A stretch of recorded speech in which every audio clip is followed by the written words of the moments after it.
Thank you, Chair.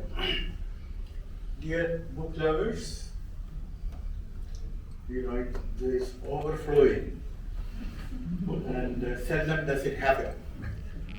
And perhaps I can claim that I have known Narendra the longest, even longer than Mrs. Narendra.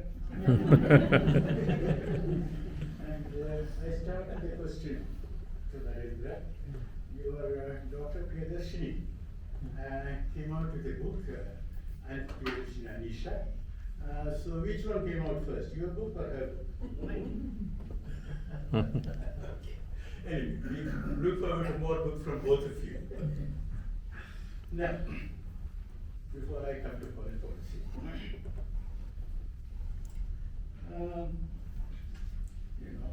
history is one, but historiography is many. What happened, happened, but when people write about it, well, so the quality of historiography, which Narendra has given us, is high, because it, I wouldn't say it coincides with history, but it more or less approximates. That is important, because you take economic reforms, everybody starts giving the impression it started when they say it started, but there have been attempts at it going back all the way to Indira Gandhi, if not. And so what I'm doing is, his historiography is a little more exact than what we come across these days. Then you mentioned about the press conference. Well, one of the rehearsals, Harshad Mehta's scam was there, and the question was how the Prime Minister addressed questions from the media. And the ministers present, including Chidambaram, said, "Oh, we have started an internal inquiry, so let it be over." But then the Prime Minister had such faith in Narendra's ability to, intuitive ability to understand. He asked him, "Do you think that's a good answer?" And Narendra said, "Sir, you might be asked, why are you scared of a proper probe?" They were running away from them. Yes, correct. So, and the Prime Minister said, "No, running away, have it if you want it." So, JPC and all that. So that was a sort of interaction. Now, another thing about the economic reforms is that it was announced in a very low-key fashion. Now, he says it was a strategic decision. It would be nice to hear from you, Narendra, later. What are the pros and cons for making it low-key or high-key? Now, coming to, foreign policy, there was the decision to establish resident diplomatic relations with Israel. Now, there's a common impression that, that was the first time that we established no. We had recognized Israel in 1950. The thing that they had a consulate, it's a trade office, consulate and all that. It was there in Mumbai. At that time it was Bombay. And then of course, it was considered and all that, but for various reasons, and I would say good and sufficient reasons, postponed it. But during Narasimha's time, it happened. It was a correct decision. And also, it was done in such a way that the Arabs were not at all upset. Arafat was informed. He had no objection. This is diplomacy at its best. You do something which is, which you should have done earlier, but which might sort of create problems, but then you negotiate, then you tell. That is the style.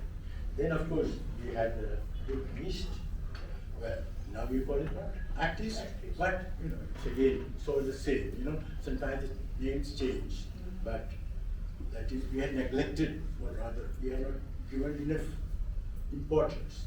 So, all that is there. And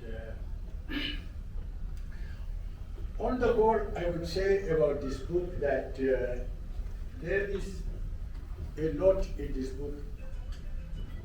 You know, I could for me it was new learning.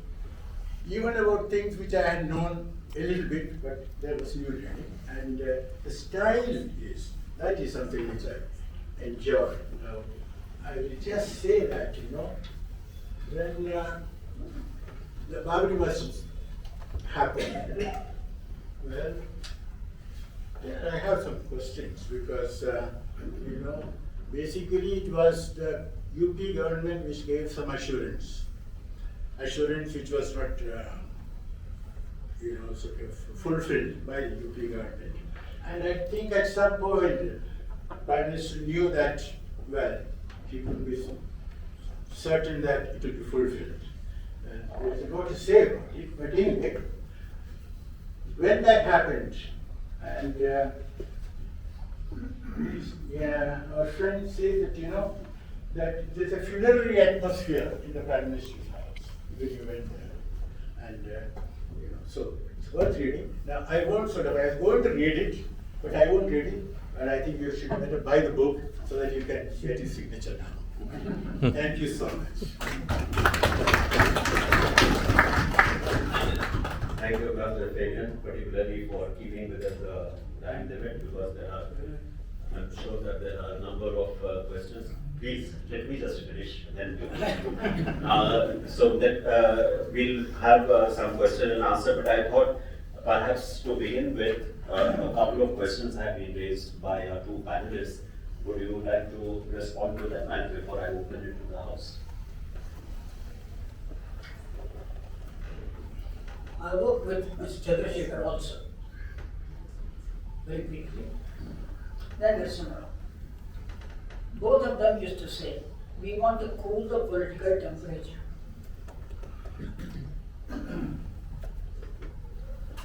They are somewhat like-minded in many respects. Mandal was not even talked of. Essentially, he said, my economic reforms is a bypass model. The government today is spending money on things on which it should not be spending. It is engaging in businesses in which it should not be that. If that is handed over to the private sector, the government budget will get released to that extent. I will use it for jobs, incomes, health, education. And his view of reforms, even after he left office, he was very unhappy when certain sectors were opened up for foreign investment and private. He said the priority should be to sectors which create jobs. We must move the population from agriculture.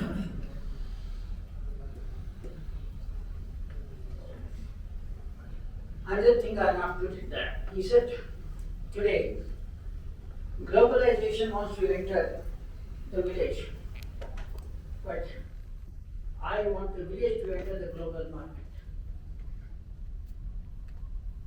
This was entirely reverse thinking.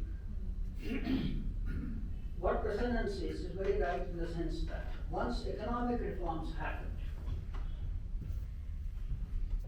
the highly educated classes, the power classes, found an opening. He never mentioned about Mandal. Sitaram Kesari was put there, essentially worked through the political system. He had a very good connection with UP and Bihar politicians, because that is where the station for reservation was the most.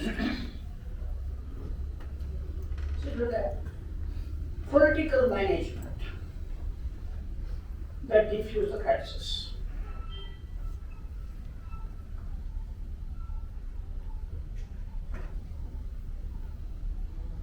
And coming to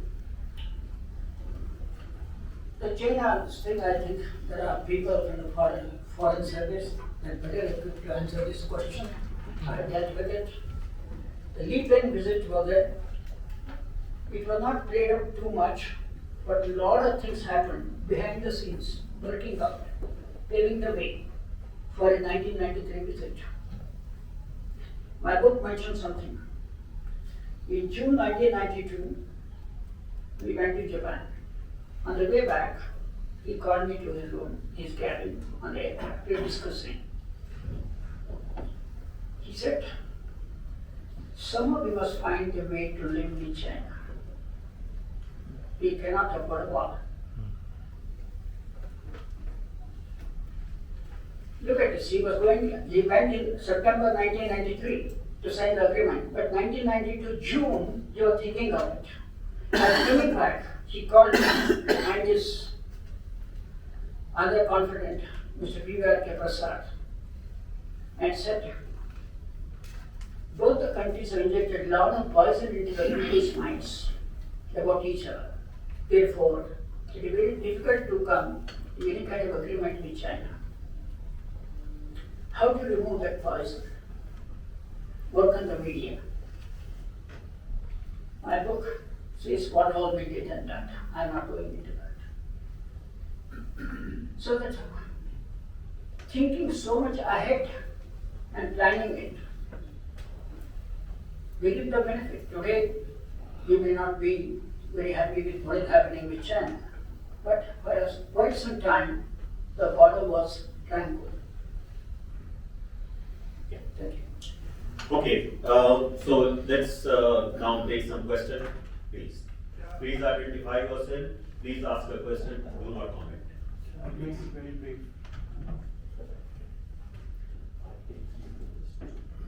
My name is K.S. Subramanian. I was in the Home Ministry for many years. My question is very simple, because I don't want to bore you by long elaborate presentation. My good friend Mani Shankar Iyer of the Foreign Service, he is a batchmate of mine. He has described, he made a book launch here at IISc. In the book launch, he described Narasimha Rao as the first BJP Prime Minister of India. But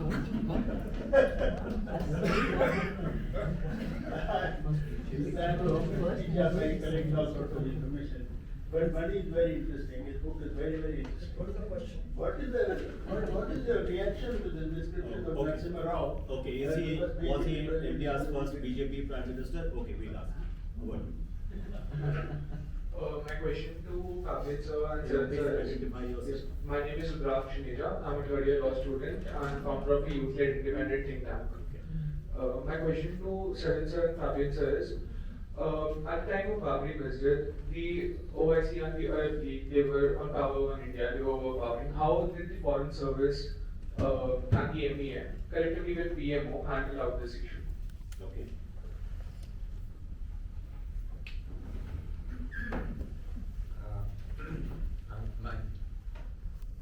My name is Gurcharan Das.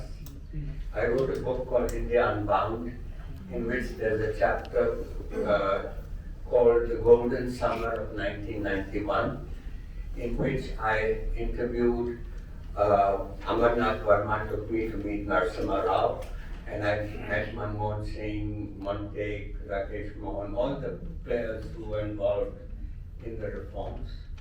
And I wanted, actually I haven't read Mr. Narendra's book, but I would like to know the impression that I got from my meetings.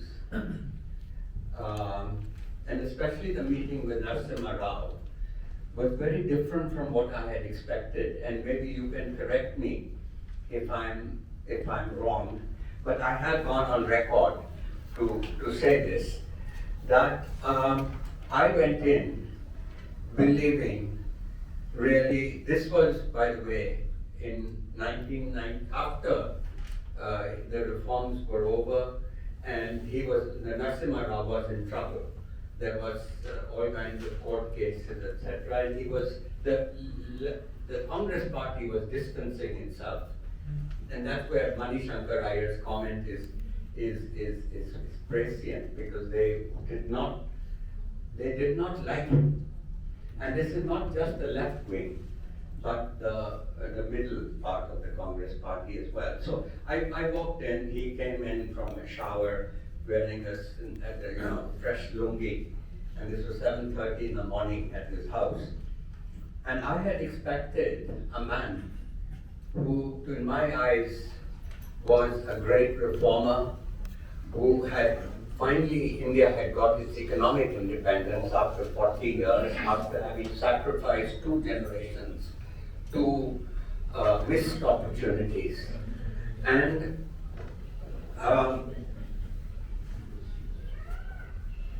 there's another meeting going on here.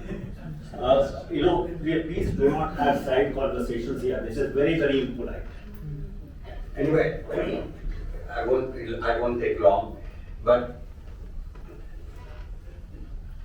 Narasimha Rao, I categorized him like Deng Xiaoping or Margaret Thatcher in that as a true reformer. And what I came out after the meeting was a feeling of great disappointment because he was actually hiding what he had achieved. He kept coming back to say, but I followed the route of Jawaharlal Nehru, Indira Gandhi, Rajiv Gandhi, and kept reassuring me that there was no change in direction. And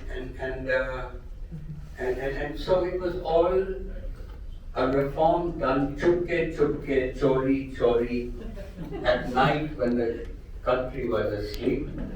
And Okay. I just wanted to say one thing. To be confirmed. Yeah, but I just want one thing. The consequence of this is that even today, no prime minister has gone and sold the reforms to the people, and we still do the reforms, and the people think that the reforms make the rich richer, the poor poorer. They can't distinguish between being pro-market and pro-business, and they are quick to make, like the Congress party, a false trade-off between growth and equity. Okay. Would you like to respond? Thank you very much. One for the is, question. was he India's first? Well, Nehru was called the first Muslim Prime Minister. Prime Minister Nehru himself was called by somebody, the first India's Muslim Prime Minister. So these things are off the cuff remarks. I don't want to react to that. Because in my book I recorded what all the agony he went through while dealing with the Babri Masjid. Nobody opposed the temple construction. They did not want the destruction. The courts took it away. The Abraham Commission has very clearly said the Indian Constitution is not adequate to deal with such kind of situation. So what more can I say? As far as Mr. Gurcharan Das system, when you saw the interview, sir, Narasimha Rao was out of power, but I used to meet him often, so I was sent for. Mr. N. Verma was also there.